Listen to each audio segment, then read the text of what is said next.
Hello and નમસ્કાર વિદ્યાર્થી મિત્રો, હું છું અંકિત સર અને તમે જોઈ રહ્યા છો મારી યુટ્યુબની ચેનલ બુકવોર્મ ઇંગ્લિશ એકેડમી. તમારા બધાનું હાર્દિક સ્વાગત છે. વિદ્યાર્થી મિત્રો, જસ્ટ થોડા સમય પહેલા આપણે એક નવી સિરીઝ શરૂ કરી હતી ટાટ એસ્પિરન્ટ્સ માટે. એ તમને ખ્યાલ જ હશે. આજે એ સિરીઝનો આપણે ત્રીજો પાર્ટ લઈને આવેલા છે. કન્ટિન્યુ જે સિરીઝ છે આપણી ધોરણ 11ની, જે કન્ટેન્ટની આપણે સિરીઝ શરૂ કરી છે, એ સિરીઝનો આજે આપણે ત્રીજો પાર્ટ લઈને આવેલા છે. હવે તમે જોયું હશે કે તમે પહેલા 2 વિડીયો જોઈ લીધા હશે એટલે તમને ખાસ ખ્યાલ આવી જ ગયો હશે કે ધોરણ 11ના કન્ટેન્ટમાં આપણે લગભગ 10 પાઠના જેટલા એમસીક્યુ ઇઝી એમસીક્યુઝ છે એ એમસીક્યુઝ આપણે કવર કરી લીધા છે અને થોડા ઘણા ગ્રામર વિશેની પણ આપણે વાત કરી હતી. તો આ વિડીયોમાં વધારે પડતું જે ડિટેલ ગ્રામર જે 11મા ધોરણમાં આવે છે એના વિશેની ચર્ચા કરવાના છે. તો સમય વધારે બગાડતા નથી અને કરીએ વિડીયોની શરૂઆત. આ વિડીયોમાં સિમ્પલ એક વસ્તુ યાદ રાખજો કે જે ગ્રામર છે એ ગ્રામરમાં આપણા જે ફંક્શન છે એ ફંક્શન કઈ રીતે તમારે યાદ રાખવાના છે, એક્ઝેક્ટલી એ વસ્તુ હું તમને અહીંયા શીખવાડવાનો છું. જો 100 એમસીક્યુ આપણે જોઈ લીધેલા છે, આજે 101માં એમસીક્યુ થી આપણે શરૂઆત કરીએ છીએ. એમાં વુડ રાધર, ગ્રામરમાં જે વુડ રાધર આપણો ટોપિક છે એ ટોપિક ઉપર ધ્યાન આપીએ. હવે વુડ રાધર એ શું છે? તો ગ્રામરનો આપણો એક જે ટોપિક છે એ ટોપિકમાં એને નામ આપેલું છે ચોઇસ. શું નામ આપેલું છે? Expressing choice. આવું એક ફંક્શન છે આપણું. અને આ ચોઇસને તમે પ્રેફરન્સના નામથી પણ ઓળખી શકો. કયા? પ્રેફરન્સના નામથી પણ ઓળખી શકો. હવે યાદ રાખજો, વુડ રાધર એ શું છે? તો સિમ્પલ યાદ રાખવાનું છે કે વુડ રાધર પછી તમારે ઓલવેઝ શું મૂકવાનું છે? V1. અને વુડ રાધર આવે એટલે એની સાથે શું આવે? ધેન પણ આવે. ક્યારેક ક્યારેક એકલું વુડ રાધર તમને પૂછાઈ જતું હોય, પણ નોર્મલ આપણું જે ફંક્શન છે એ ફંક્શનમાં કઈ રીતે યુઝ કરવાનું છે? વુડ રાધર પ્લસ V1 અને ધેન પ્લસ V1. V1 એટલે તમને ખ્યાલ જ છે, V1 એટલે ક્રિયાપદનું મૂળ રૂપ. તો એને લગતા કેટલાક પ્રશ્ન છે તો આપણે જોઈએ. જો આ રીતે પૂછાયું હોય એનો મતલબ છે એ છે વુડ રાધર. શું છે? વુડ. તો I would rather prefer that to being tricked. આવો એક પ્રશ્ન પૂછેલો છે. ધીસ મીન્સ, આનો મતલબ શું થાય? આ તમને ખ્યાલ છે કે આપણા પાઠમાંથી જ લીધેલું છે, પેલું બ્લુ ક્રોસ પાર્ટ છે અને એ બ્લુ ક્રોસ પાર્ટમાંથી લીધેલું છે. He wants to die, he is a priest, he hates being pricked more than death, કે he likes tricks. હવે સૌથી પહેલા તો આને સમજવા માટે આપણે એ સમજવું પડે કે આનું ગુજરાતી શું થાય. તો નોર્મલી એ જે પાઠ છે એ પાઠમાં આપણને સમજાવેલું છે આ વાક્ય એ ફ્લેમ્બો બોલે છે. કોણ બોલે છે? ફ્લેમ્બો. જ્યારે ફાધર બ્રાઉન એની સાથે ટ્રીક કરે છે અને એને પકડવામાં મદદરૂપ કરે છે પેલા વેલેન્ટિનને, ત્યારે ફ્લેમ્બો આ વાક્ય બોલે છે, I would rather prefer death to being tricked. એટલે અહીંયા કહેવાનો મતલબ એમનો એમ છે, ફ્લેમ્બો એમ બોલે છે કે હું તારા જેવા વ્યક્તિથી છેતરાવા કરતા તો મરી જવાનું વધારે પ્રિફર કરીશ. કહેવાનો એમનો મતલબ આવો છે. તો આનો મતલબ તો અહીંયા મરવાની તો વાત છે નહીં, બરોબર? મરવાની વાત છે, પણ ક્યાં? તો કે છેતરાવા કરતા હું મરવાની વધારે પસંદ કરીશ. એટલે અહીંયા કહે છે, જો હી હેટ્સ બીંગ ટ્રિક, એને છેતરાવું કોઈની પાસે પસંદ છે નહીં. એટલા માટે જવાબ આપણે કયો પસંદ કરીશું? સી જવાબ પસંદ કરીશું. બહુ ધ્યાનથી આપણે જવાબ મેળવવાના છે. આગળ 102માં આઈ વુડ રાધર. જો મેં તમને કીધું આઈ વુડ રાધર, પછી આંખો બંધ કરીને તમારે શું મૂકી દેવાનું? V1. યાદ જ રાખવાનું છે કે મોસ્ટ ઓફ ધ ફંક્શન એવા છે કે જે ફંક્શનમાં આપણે આવા શબ્દો પછી આપણે મૂળ ક્રિયાપદનો ઉપયોગ કરીએ છીએ. તો વુડ રાધર પછી શું આવે? તો કે V1 આવે. V1 કયું છે? 2 લાગેલું છે તો 2 નહીં આવે. જો V1 સ્લીપ છે, અહીંયા સ્લીપિંગ, આ તો V4 થયું, અને સ્લેપ એ તો V3 થઈ ગયું. તો આપણે શેની જરૂર હોય? V1 ની. બસ તમે આવું યાદ રાખ્યું હોય તો તમારો MCQ ક્યાંય ખોટો પડવાનો નથી. આગળ Seema would rather conduct an activity, ખાલી જગ્યા ટેક પાર્ટ ઇન વન. શું કહે છે? જો વુડ રાધર અહીંયા આવી ગયું, બરોબર છે, એના પછી V1 આવી ગયું. ઓકે, તો હવે શું આવવું જોઈએ? ધેન આવવું જોઈએ. અને ધેન પણ જો અહીંયા 2 પ્રકારના ધેન છે તો તમારે યાદ રાખવાનું છે કે ધેન કયું છે? THAN. એ THAN વાળું જે ધેન છે એ ધેન વુડ રાધરમાં આવે છે. આગળ જોઈએ 104માં આઈ વુડ રાધર વોક, ખાલી જગ્યા ગો બાય કાર. તો સેમ પ્રશ્ન છે. આઈ વુડ રાધર, વુડ રાધર આપી દીધું, V1 આપી દીધું, તો અહીંયા શું આવવું જોઈએ? ધેન. અને ધેન પછી પણ ગો એ શું છે? V1. એટલે સાચો જવાબ ધેન આવી ગયો. આગળ would rather is use to express. Would rather એ શબ્દ શું એક્સપ્રેસ કરવા માટે બતાવે છે, એટલે કે શું એક્સપ્રેસ કરે છે, શું જાહેર કરે છે. તો વુડ રાધર મેં આ વિડીયોની શરૂઆતમાં જ તમને કીધું કે વુડ રાધર એ શું બતાવે, તો કે પ્રેફરન્સ બતાવે. શું બતાવે છે?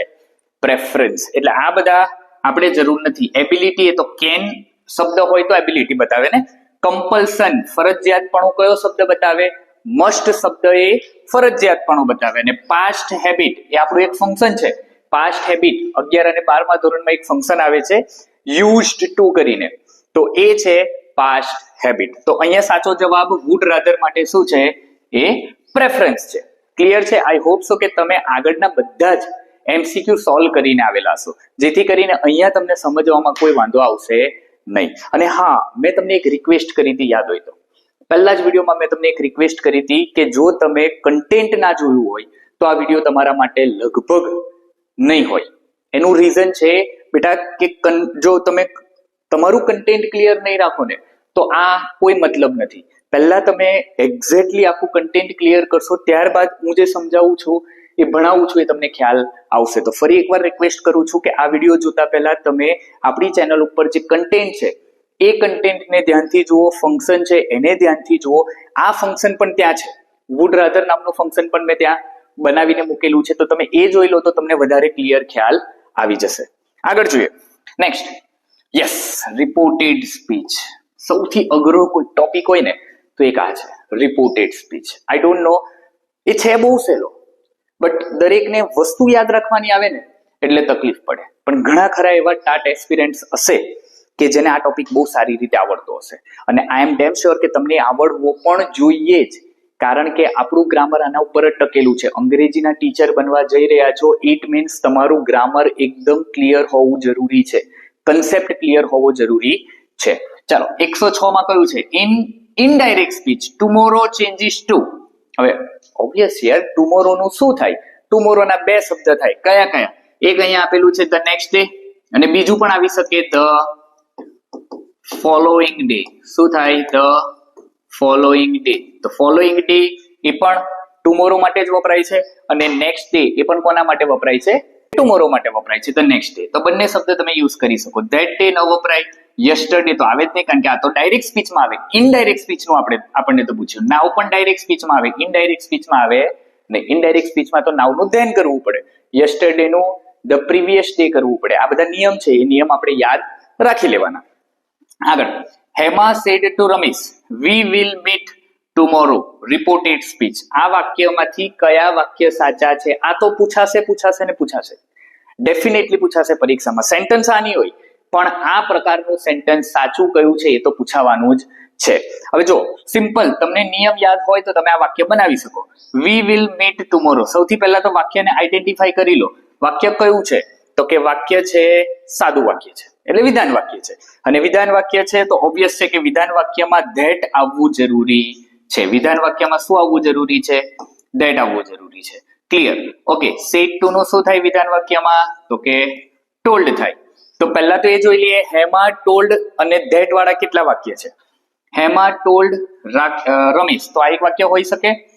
હેમા સેડ, આ વાક્ય ના આવે. હેમા ટોલ્ડ રમેશ ધેટ, આ વાક્ય આવી શકે. હેમા આસ્ક રમેશ, આ વાક્ય નહીં આવે. એટલે આપણી પાસે ઓટોમેટિક આ એક નિયમ યાદ હતો કે સેડ ટુ નું ટોલ્ડ થાય તો બે વાક્ય તો ઓટોમેટિક નીકળી ગયા છે. હવે આગળ જોઈએ. હેમા ટોલ્ડ રમેશ ધેટ, વી નું શું થાય? ધે થાય. વિલ નું વુડ થાય. મીટ નું મીટ રે. The next day. જો હમણાં ટુમોરો નું આપણે જોયું ને, ટુમોરો નું શું થાય? The next day. તો આ વાક્ય એકદમ સાચું છે, પહેલો જ જવાબ આવે. સી કેમ નહીં આવે એ જોઈ લઈએ. Hema told Ramesh that, C અહીંયા તો વી આપેલું છે, તો વી નું પર્સનલ પ્રોનાઉન આપણે ચેન્જ કરીએ તો શું થાય? ધે થાય. સી થાય નહીં, એટલે આ વાક્ય ખોટું છે. હેમા આસ્ક. ચાલો, આ તો ખોટા જતા, એટલે સાચો જવાબ આપણને કયો મળ્યો? એ. બસ આ રીતે તમારે પરીક્ષામાં જવાબ શોધવાનો છે. Hurrah, our team won said Roy. Reported બનાવવાનું છે. સૌથી પહેલા વાક્યને જ આઈડેન્ટિફાઈ કરવાનું. હુર્રા. હુર્રા એટલે કયું વાક્ય? પાછળ જો ચિહ્ન આપેલું છે, અને આ ચિહ્નને આપણે કહીએ છીએ એક્સક્લેમેશન માર્ક. અને એક્સક્લેમેશન માર્ક એટલે ઉદ્ગાર ચિહ્ન. તો ઉદ્ગાર ચિહ્ન હોય તો જવાબમાં શું આવે? અને ઉદ્ગાર વાક્ય હોય તો સેડ ટુ ની જગ્યા ઉપર શું આવે? Yes, exclaimed with. તો ક્યાં છે? આ તો સેડ છે. આ એક્સક્લેમ વિથ છે, ટોલ્ડ છે, ક્રાઇડ છે. એટલે સાચો જવાબ આપણને મળી ગયો. Roy exclaim with joy that their team had won. આ તો તમને ખ્યાલ હશે, V2 હોય તો V2 ની આગળ આપણે શું મૂકવું પડે? Had plus V3. તો સિમ્પલ આ રીતે જ્યારે સવાલના જવાબ આપો ત્યારે તમારા જવાબ સાચા પડે. નેક્સ્ટ, યસ, જો અહીંયા આપણી આખી સિરીઝ છે ને, direct indirect narration with all sentence, બધા પ્રકારના વાક્ય, વિધાન વાક્ય છે, આજ્ઞાર્થ વાક્ય છે, પ્રશ્નાર્થ વાક્ય છે, આ તમે કહો છો ઉદ્ગાર વાક્ય છે, લેટ વાળા, લેટ્સ વાળા, ઓપ્ટેટિવ સેન્ટેન્સ, બધા સેન્ટેન્સ એક જ વિડીયોમાં આપણે લીધેલા છે. ફૂલ કન્સેપ્ટ અને એક્ઝામ્પલ ન જોયું હોય અને હજુ સમજવું હોય તો ચેનલ ઉપર જોજો, આ વિડીયો અવેલેબલ છે, ત્યાં જઈને તમે જોઈ શકો છો. Next, where do you live? The reporter ask Karsanbhai. પાછળ ક્વેશ્ચન માર્ક છે, ઇટ મીન્સ આ વાક્ય કયું છે? તો કે પ્રશ્નાર્થ વાક્ય છે. કયું વાક્ય છે? પ્રશ્નાર્થ. તો પ્રશ્નાર્થ વાક્ય હોય તો રિપોર્ટર આસ્ક એટલે અહીંયા આસ્ક જ આવવું જોઈએ. તો અહીંયા આસ્ક છે, અહીંયા આસ્ક છે, આ ટોલ્ડ નહીં આવે, અહીંયા આસ્ક છે. જોઈએ, the reporter ask Karsanbhai. Okay, where do you live એટલે વેર કનેક્ટર પણ શું આવવું જોઈએ? વેર જ આવવું જોઈએ. તો વેર છે, વેર છે અને અહીંયા વેર છે. Very good. તો હજુ આગળ જોઈએ, વેર ડુ યુ લીવ. તો વેર, આ ડુ કાઢી નાખો, ક્વેશ્ચન માર્ક કાઢી નાખો, તો યુ લીવ છે. તો યુ લીવ, તો યુ કોણ પૂછે છે? રિપોર્ટર પૂછે છે કરસનભાઈ ને. બંને રિપોર્ટર કે કરસનભાઈ બંનેને આપણે એમ સમજી લઈએ કે બંને પુરુષ છે. તો યુ માટે આપણે હી જોઈએ. તો કે વેરી ગુડ, હી છે. ઓકે, આ જો ડીડ ના આવે, ડુ નું ડીડ અહીંયા થાય નહીં. કરસનભાઈ વેર યુ તો આવે નહીં. તો જો યુ નું શું કર્યું? હી. અને આ લીવ V1 નું શું થાય? V2. એટલે સાચો જવાબ આવે એ જવાબ સાચો છે. The reporter ask Karsanbhai where he lived. આને ડિટેલમાં સમજવું થોડુંક અઘરું પડશે, એટલા માટે મેં તમને સજેસ્ટ કર્યું કે તમે પહેલા વિડીયો જોઈ લો, ત્યારબાદ તમને ખ્યાલ આવશે. અને જો ખ્યાલ આવી ગયો હોય તો વેલ એન્ડ ગુડ કે તમે ડાયરેક્ટ ઇનડાયરેક્ટ ના જે પ્રશ્ન છે આરામથી સોલ્વ કરી શકશો. In reported speech this changes to, this નું શું થાય? ધેટ થાય. અને આ ધીસ હોય તો શું થાય? ધોસ થાય. આટલું યાદ રાખવાનું. આ છે ધીસ, આ બહુવચન છે, આ ધીસ એક વચન છે, તો ધીસ નું શું થાય? ધેટ. તો ધેટ્સ ઇટ. આવા પ્રકારના પ્રશ્ન તમને પૂછાવાના છે. આગળ વધીએ. Yes, comparison. ગ્રામરનો ટોપિક છે કમ્પેરિઝન. સો, સચ અને ડિગ્રી. કમ્પેરિઝન ડિગ્રી તો ખ્યાલ છે આપણને, એક ટીચર છે એટલે ઓબ્વિયસ છે આપણને ખ્યાલ હોવાનો છે. અને એસ્પિરન્ટ ટીચર છે એટલે બીએડ કમ્પ્લીટ કરીને જ આવેલા હશે તો આ બધું શીખીને જ આવેલા હશે. ડિગ્રી કેટલી? 3 ડિગ્રી, પોઝિટિવ, કમ્પેરેટિવ અને સુપરલેટિવ. તો આપણું એક ફંક્શન છે એના ઉપરથી લીધેલું છે. ચેન્નાઈ ઇઝ ધ ખાલી જગ્યા city in the overall category. જો ધ આવ્યું, સુપરલેટિવ ડિગ્રી, ધ આવે એટલે EST આવે, અને EST આવે તો ગુડ, બેટર, બેસ્ટ. આ પોઝિટિવ, આ કમ્પેરેટિવ, આ સુપરલેટિવ. વેરી ગુડ તો આવે નહીં, તો સાચો જવાબ કયો છે? બેસ્ટ. આ સિમ્પલ જવાબ છે, આવડી જવા જોઈએ. The puzzle was ખાલી જગ્યા complicated that we couldn't solve it. The puzzle was ખાલી જગ્યા complicated એટલે કે puzzle કેવો હતો? તો કે so complicated. Puzzle was so complicated that yes we could not solve it. આ થોડુંક ડિટેલમાં હું તમને પાછળ સમજાવીશ જ્યારે ગ્રામરની લેક્ચર સિરીઝ આવશે ત્યારે, કે આવા તમને પ્રશ્ન બહુ બધા પૂછાય છે. આ સો ધેટ અહીંયા મૂકીએ ને તો સો ધેટ વાળું સેમ વાક્ય કેવા પ્રકારનું આવે એ હું તમને ગ્રામરની જે MCQ ની સિરીઝ આવશે એમાં હું તમને ડિટેલમાં સમજાવીશ. આગળ, ઇટ ઇઝ ખાલી જગ્યા a long spelling that I can not remember it. It is, જો અહીંયા જવાબ આવશે સચ. આનો જવાબ શું છે? સચ. It is such a long spelling that I can not remember it. હવે તમને એમ થશે કે સરે અહીંયા સો મૂકી દીધું, સરે અહીંયા સચ મૂકી દીધું, અમને તો ખબર પડી નહીં કેમ સો મૂક્યું ને સચ મૂક્યું. તો સમજાવું. જો the puzzle was so complicated that, આપણું એક ફંક્શન છે સો ધેટ, રાઈટ? અને બીજું પણ એક ફંક્શન છે જેમાં સચ ધેટ નો ઉપયોગ થાય, બરાબર? હવે સો ધેટ અને સચ ધેટ નો ઉપયોગ જ્યારે થતો હોય ત્યારે સિમ્પલ યાદ રાખવાનું કે સો અને ધેટ ની વચ્ચે એડજેક્ટિવ આવે અને સચ અને ધેટ ની વચ્ચે an આવે, એડજેક્ટિવ આવે અને નાઉન આવે. જો આવું હોય તો ત્યાં સચ ધેટ મુકાય અને આ પ્રકારે હોય તો સો મુકાય. તો તમે જુઓ ધ્યાનથી. ધ પઝલ વોઝ, જો અહીંયા કોમ્પ્લિકેટેડ શબ્દ વાપરો છે. કોમ્પ્લિકેટેડ અહીંયા શું છે? એડજેક્ટિવ. પઝલ કેવું? કોમ્પ્લિકેટેડ. ઓબ્વિયસ છે. તો કોમ્પ્લિકેટેડ શબ્દ શું બન્યો? એડજેક્ટિવ બન્યો. એટલે સો અને ધેટ ની વચ્ચે શું આવ્યું? એડજેક્ટિવ. હવે અહીંયા જુઓ, ઇટ ઇઝ ખાલી જગ્યા a long spelling that I can not remember it. એક સિમ્પલ ટ્રીક. અહીંયા જુઓ, સચ મેં મૂક્યું. કેમ મૂક્યું? કારણ કે અ લોંગ સ્પેલિંગ, અ આવ્યું, લોંગ એડજેક્ટિવ આવ્યું અને સ્પેલિંગ નાઉન આવ્યું, અને ત્યારબાદ આપણે શું મૂક્યું? ધેટ મૂક્યું. સિમ્પલ છે. એક સીધી રીત સમજાવું સો અને સચ મૂકવા માટેની. તો અહીંયા એડજેક્ટિવ એકલું હોય તો સો, અને ખાલી જગ્યાની અહીંયા આગળ અ આપી દીધું હોય તો સો ક્યારે આવશે નહીં. શું આવશે? સચ આવશે. ક્લિયર છે ને? Next, the more you dig the ખાલી જગ્યા વોટર યુ ગેટ. આ ડબલ કમ્પેરિઝન નો પ્રશ્ન છે. શેનો? Double comparison. કમ્પેરિઝન એક વાર નહીં, કેટલી વાર? ડબલ કમ્પેરિઝન એટલે બે વાર કરવાની. ધ મોર યુ ડીગ, અને આમાં ફક્ત પૂછાય કયું? જે આપણી કમ્પેરેટિવ ડિગ્રી છે એ સૌથી વધારે આવે. ધ મોર યુ ડીગ, જેટલું વધારે તમે ખોદશો, the more water you get. The more, more બરોબર છે, પેલો એ મોર નહીં, મોર વધારે પડતું. આગળ, no other boy in the class is ખાલી જગ્યા fat as Amit. No other, no other, હે ને? કઈ ડિગ્રી? Positive degree. પોઝિટિવ ડિગ્રીમાં પણ કેવી? એક વચન. સાલું આ બધું ક્યાંથી આવી ગયું? એક વચન, બહુવચન. યસ, ડિગ્રી એક વચનમાં પણ હોય, ડિગ્રી બહુવચનમાં પણ હોય. અને જે એક વચન છે ત્યાં એક વચન લાગે, બહુવચન છે ત્યાં બહુવચન ડિગ્રી લાગે. તો ત્રણે ત્રણ ડિગ્રી, પોઝિટિવ, કમ્પેરેટિવ અને સુપરલેટિવ, એ એક વચન પણ આવે, બહુવચન પણ આવે. હવે આ પોઝિટિવ ની એક વચન છે, તો પોઝિટિવ ની બહુવચન ડિગ્રી કઈ આવે? તો કે વેરી ફ્યુ વાળી ડિગ્રી જે છે એ પોઝિટિવ ડિગ્રીમાં બહુવચન કહેવાય, અને નો અધર વાળી ડિગ્રી છે એ પોઝિટિવમાં એક વચન વાળી ડિગ્રી કહેવાય. અને નો અધર આવે એટલે યાદ રાખવાનું, અહીંયા શું આવે? સો આવે.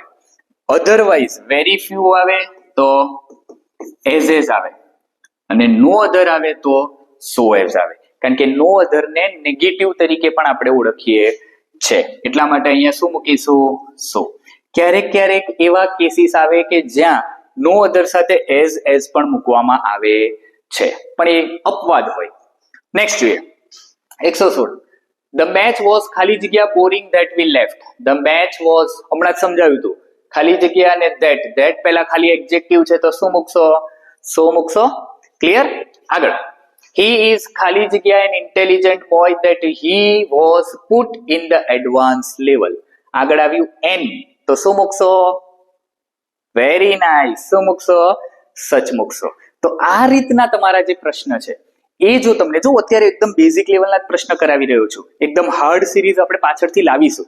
તમારી પ્રિપેરેશન એકદમ તૈયાર થઈ જાય ને તમે એમ કહો ને કે સર હવે ટાટ માટે રેડી છે, તમે કંઈ પણ આપો, તે વખતે આપણે સિરીઝ લઈને આવીશું. એના જવાબ તમે આપજો, જેથી કરીને તમને ખ્યાલ આવે કે તમે કેટલા તૈયાર છો. આગળ જોઈએ. Yes, next, the higher you climb the, હમણાં જ કીધું કમ્પેરેટિવ ડિગ્રી, ડબલ કમ્પેરિઝન છે. ધ હાયર યુ ક્લાઇમ્બ, તમે જેટલા ઉપર ચડશો, ધ ખાલી જગ્યા ઇટ ગેટ્સ, તો અહીંયા આવશે ઈઆર, કોલ્ડર. શું આવશે? કોલ્ડર. તમે એમ કહેશો કે પેલામાં તો મોર લીધું હતું સર, તો અહીંયા કેમ નહીં? તો અહીંયા એટલા માટે નહીં, જે શબ્દની પાછળ ઈઆર લાગી શકતું હોય એની આગળ મોર લગાડવાની જરૂર નથી, અને જેની આગળ પાછળ ઈઆર ન લાગી શકતું હોય એની આગળ આપણે શું લગાડવું પડે? મોર. હવે કોલ્ડ છે તો જો અહીંયા બધું જ કોલ્ડ નું આપેલું છે, કોલ્ડર તો થાય ને, તો કોલ્ડર થાય તો શું કરવું પડે? કોલ્ડર જ મૂકવું પડે. જો ન લાગતું હોય તો આગળ શું આવે? મોર લાગે. નેક્સ્ટ, ક્રિકેટ ઇઝ ખાલી જગ્યા popular than any other game in India.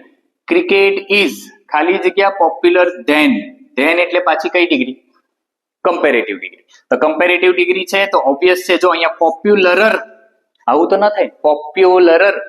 ને સીધી ભાષામાં એક વસ્તુ સમજીએ તો એક સિલેબલ, સિલેબલ તમને ખબર પડે, ફોનિક, ફોનિકની ભાષામાં આપણે એમ કહીએ સિલેબલ, એક કરતા વધારે સિલેબલ આવે તો તમારે મોર કે મોસ્ટ મૂકવું પડે, અને સિંગલ સિલેબલ હોય તો તમારે ઈઆર અથવા ઈએસટી મૂકી શકો. Cricket is more popular than any other game in India. તો મોર પોપ્યુલર, આ કમ્પેરેટિવ ડિગ્રી છે, ધેન આવે એટલે કમ્પેરિઝન જ આવે. આગળ જોઈએ 120 નંબર પર, This hill station is so nice. So આવી ગયું, એડજેક્ટિવ આવી ગયું, તો શું આવે? That આવે. આટલા સિમ્પલ. યસ, આટલા સિમ્પલ. કન્સેપ્ટ ક્લિયર તો ગમે તેટલા હાર્ડ પ્રશ્ન આવે આવડી જાય. ઓકે, વોકેબ્લરી જોઈએ. આપણે વાત કરી દે આગળ. વોકેબ્લરી, નિયરેસ્ટ વર્ડ આ જ છે. સિનોનિયમ એટલે શું થયું? નિયરેસ્ટ વર્ડ થયું, સમાનાર્થી થયું. ઇન્સ્પિરેશન મીન્સ ઇન્સ્પિરેશન એટલે પ્રેરણા, પ્રેરણા એટલે મોટિવેશન. આવડે ને? કન્સીડ મીન્સ વેરી ગુડ, કન્સીડ શરણે થવું, સ્વીકારવું, શરણે થવું. આ બધા જુદું હા આપણી ચોપડીમાંથી લીધેલા નિયરેસ્ટ વર્ડ છે, બીજા બહારના કોઈ છે નહીં. 11 માંની ટેક્સ્ટબુક જે છે એ ટેક્સ્ટબુક માંથી લીધેલા નિયરેસ્ટ વર્ડ છે, તમને પૂછાય એવા. કન્સીડ એટલે સરેન્ડર થવું, એડમિટ કરવું એટલે સ્વીકારવું. સિમ્પલ એક જ છે. ફિયર્સ બોલો ક્યાંથી લીધેલું છે? ખ્યાલ છે? કન્સેપ્ટ ક્લિયર છે, કન્ટેન્ટ ક્લિયર છે, તરત જ તમને ખ્યાલ આવી જવો જોઈએ કે આ જે ફિયર્સ છે એ ફિયર્સ ક્યાંથી લીધેલું છે? તો કે ફિયર્સ લીધેલું છે આપણા પહેલા યુનિટના રીડ નંબર 2. હા અલીભાઈ, યસ અલીભાઈ વાળા પાઠમાંથી લીધેલું છે. ફિયર્સ એટલે હિંસક એટલે વાયોલેન્ટ. કોના માટે શબ્દ વપરાયેલો છે? બ્લેક બેર, હે ને, જે રીચ છે મહાકાય રીચ, એના માટે વપરાયેલો શબ્દ છે વાયોલેન્ટ. અરોમેટિક સુગંધ, સ્મેલ વાળો લેસન છે. હાઉ ડઝ ઇટ સ્મેલ ત્યાંથી લીધેલો છે. અરોમેટિક એટલે સુગંધ એટલે સોરી સ્મેલી નહીં, ફ્રેગ્નેન્ટ આવે ને. હા ફ્રેગ્નેન્ટ એટલે શું થાય? સુગંધ થાય. ચલો નેક્સ્ટ જોઈએ.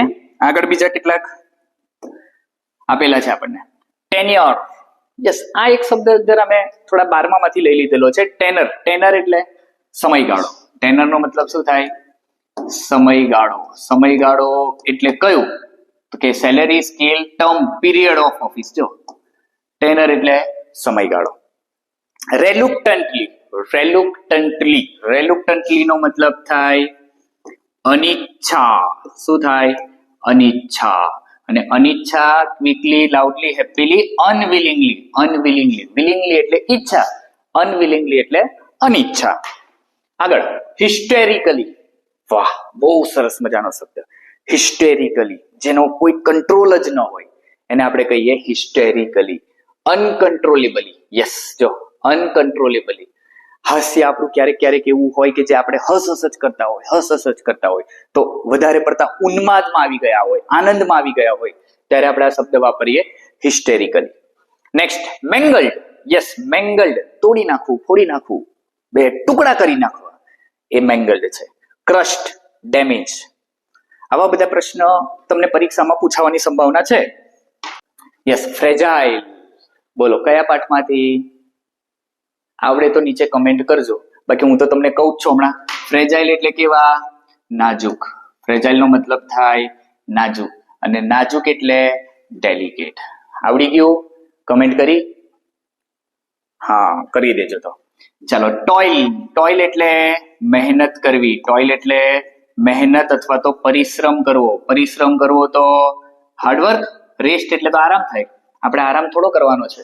આરામ હરામ હે, લાગી જ જજો, આરામ હરામ હે. નેક્સ્ટ યસ જો આપણે તમને પહેલા વિડીયોમાં મેં એમ તો કીધેલું જ છે, ફરી એકવાર જણાવી દઉં છું કે આ જે 800+ MCQ ની જે PDF ની સિરીઝ છે આપણે જે શરૂ કરેલી છે, એ PDF જો તમારે જોઈતી હોય તો મારા WhatsApp નંબર અહીંયા આપેલો છે, WhatsApp નંબર ઉપર સંપર્ક કરજો. ફક્ત અને ફક્ત બહુ વધારે કિંમત આપણે રાખેલી નથી, ખાલી 499 માં તમે આ સિરીઝને એકદમ ખરીદી શકો છો, જેમાં 800+ બધું કવર થઈ જશે. કન્ટેન્ટ 11-12 નું કન્ટેન્ટ કવર થશે, સાથે મેથડ કવર થશે, અને અંગ્રેજીનું જે ગ્રામર છે એ પૂરેપૂરું તમારું કવર થવાનું છે. જો તમારે ખરીદવી હોય તો મારા WhatsApp ઉપર તમે સંપર્ક કરી શકો છો અને એમાંથી તમે આ PDF ખરીદી શકો છો. નેક્સ્ટ જોઈએ. Okay vocabulary. એન્ટોનિયમ્સ વિરોધાર્થી પૂછવાના છે. આર્ટિફિશિયલ એટલે બનાવટી તો ચાલો આર્ટિફિશિયલ એટલે બનાવટી પહેલા જ પાઠમાં આવે છે, અરુણિમા સિન્હા વાળા પાઠમાં. આર્ટિફિશિયલ એટલે બનાવટી તો નેચરલ જ થાય. જો મેન મેડ એ બનાવટી જ કહેવાય. મેન મેડ એટલે મનુષ્ય દ્વારા બનાવેલું, પણ નેચરલ એટલે કુદરતી થાય. તો આપણે શોધવાનું શું છે? એન્ટોનિયમ શોધવાના છે. શું શોધવાના છે? Antonym. Adequate, very good. Adequate, inadequate. Okay, adequate no inadequate. આગળ વિઝિબલ, જોઈ શકાય એવું. ઇનવિઝિબલ, ન જોઈ શકાય તેવું. એક્ટિવ, વાહ, એક્ટિવ તો કોને ન આવડે. એક્ટિવ એટલે હા, તો ઇનએક્ટિવ એટલે એ જ થાય. Next legal, illegal. Okay, credible, yes, credible એટલે વિશ્વસનીય. શું? વિશ્વસનીય, જેના ઉપર વિશ્વાસ પાત્ર આપણે કહીએ ને, તો ક્રેડિબલ. તો ઇનક્રેડિબલ શું થાય? અવિશ્વાસ પાત્ર, ઇનક્રેડિબલ. ક્રેડિબલ તો incredible. Next possible, impossible. Moral, sorry mortal, તો ઇમોર્ટલ. મોર્ટલ એટલે જે નશ્વર છે, જે મૃત્યુ પામી શકે તેવા. ઇમોર્ટલ જેને આપણે અમર કહીએ છીએ, જેનું ક્યારેય મૃત્યુ થવાનું નથી, એવા. નેક્સ્ટ જોઈએ. Yes, regular, irregular. Rational, irrational. તમે જો આ બધા આઈ આર જે પ્રિફિક્સ છે, એ પ્રિફિક્સ કયું લાગે છે? પ્રિફિક્સ કયું લાગે છે? I R, sorry I R. શું પ્રિફિક્સ લાગે છે? I R. બધામાં તમે જો રેગ્યુલર તો ઇરેગ્યુલર, રેશનલ તો ઇરેશનલ છે. આવા બધા અત્યારે તો આપણે ઈઝી જ લીધેલા છે, બહુ હાર્ડ લીધેલા નથી. ઓકે, ગ્રામર છે કનેક્ટર્સ ઓફ પર્પસ. પર્પસ જે આપણું ફંક્શન છે, પર્પસ, એમાંથી જોઈએ. આઈ વેન્ટ ટુ માર્કેટ, ખાલી જગ્યા બાય બોક્સ. ઓકે, પર્પસ છે તો પર્પસમાં કયા કયા શબ્દોનો આપણે ઉપયોગ કરી શકીએ? તમને યાદ છે? ફંક્શનમાં પર્પસ હોય તો કયા કયા શબ્દ યુઝ થાય પર્પસમાં? સો ધેટ યુઝ થાય. હા, પણ સો ધેટ સાથે હોવું જોઈએ, હે ને? ઇન ઓર્ડર ધેટ યુઝ થાય. ઇન ઓર્ડર ધેટ યુઝ થાય. હા, okay. In order to use થાય. એના પછી વિથ, ખાલી ટુ યુઝ થાય. With view to, with view to આ યુઝ થાય. ઓકે, અને ફોર યુઝ થાય. આટલા શબ્દો યુઝ થાય શેમાં? પર્પસમાં. હવે so that, in order that પછી શું મૂકવાનું આવે? કરતા મૂકવાનું આવે. ટુ ઇન ઓર્ડર ટુ પછી શું મૂકવાનું આવે? V1 આવે. અને વિથ વ્યૂ ટુ ને ફોર પછી શું મૂકવાનું આવે? V4 મૂકવાનું આવે. આ સિમ્પલ છે. V4 એટલે આઈએનજી વાળું રૂપ, V1 એટલે મૂળ રૂપ, અને સો ધેટ અને ઇન ઓર્ડર ધેટ આવે તો કરતા આવવો જોઈએ. અને કરતા આવવો જોઈએ તો આગળનું વાક્ય વર્તમાન કાળ હોય તો પાછળનું વાક્ય વર્તમાન કાળ, આગળનું ભૂતકાળ તો પાછળનું વાક્ય ભૂતકાળ. એટલે કેન અને કુડ નો ફરક થોડો ઘણો આવશે. તો બસ આટલું ક્લિયર. તો બધા એમસીક્યુ જેટલા પૂછાયેલા હોય પર્પસ ક્યારે ખોટા પડશે નહીં. જોઈએ. I went to the market, ખાલી જગ્યા બાય બુક્સ. ખાલી જગ્યા પછી V1 છે. V1 ક્યાં આવે? In order to. તો જો અહીંયા ઇન ઓર્ડર ટુ, જવાબમાં શું હશે? In order to. એના પછી C always uses a bicycle, ખાલી જગ્યા સી કેન સેવ મની. ખાલી જગ્યા પછી શું આવ્યું? સી એ સબ્જેક્ટ કહેવાય, કરતા કહેવાય, અને કરતા કહેવાય એટલે ઇન ઓર્ડર ટુ ના આવે. શું આવે? So that. With view to ના આવે, બીકોઝ ના આવે. કારણ કે બીકોઝ એ શેમાં આવે? પર્પસ થોડું છે. બીકોઝ તો રીઝન બતાવે. એટલે અહીંયા આપણે શું શોધવાનું છે? પર્પસ શોધવાનું છે. તો અહીંયા સો ધેટ, જો અહીંયા વર્તમાન કાળ છે યુઝિસ, તો પાછળ કેન આવ્યું. અહીંયા ભૂતકાળ હોત યુઝડ, તો અહીંયા શું આવત? કુડ આવત. સિમ્પલ છે. Next, he came to my house, ખાલી જગ્યા meeting my papa. Meeting, ING. ING એટલે વિથ વ્યૂ ટુ અથવા ફોર. વિથ વ્યૂ ટુ અથવા ફોર. જો અહીંયા વિથ વ્યૂ ટુ પણ આવે ને ફોર પણ આવે, બંને આવી શકે. આ એક ઓપ્શનમાં ભૂલ થઈ છે, પણ વિથ વ્યૂ ટુ ને ફોર બંને અહીંયા આવી શકે છે. કારણ કે વિથ વ્યૂ ટુ પછી આપણે શેનો ઉપયોગ કરીએ? V4 નો. અને ફોર પછી પણ શેનો ઉપયોગ કરીએ? V4 નો. નેક્સ્ટ જોઈએ.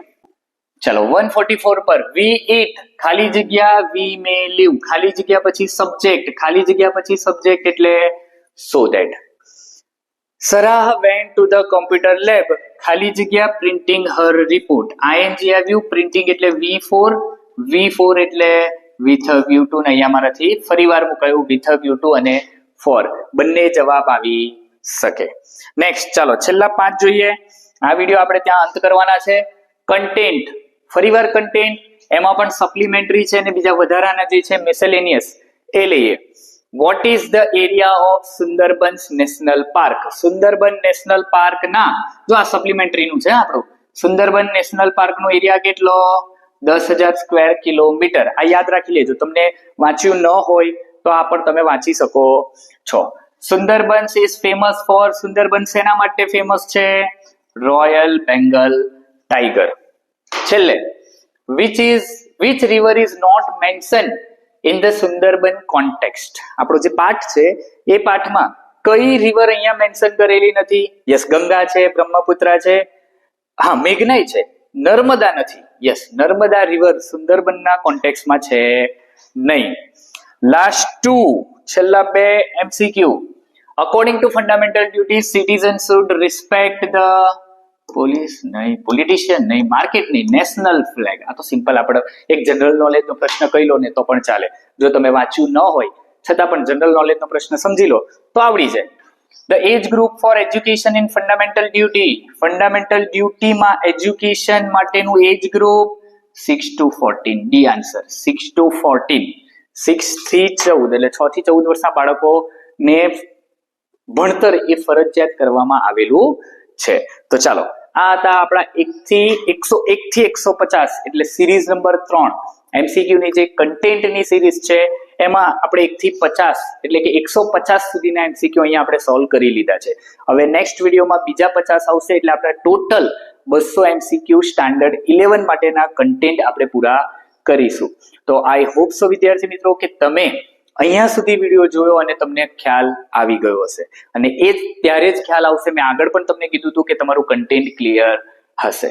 તો ચાલો ફરી એકવાર મળીશું એક સરસ મજાના નવા બીજા વિડીયો સાથે. ત્યાં સુધી જય હિન્દ.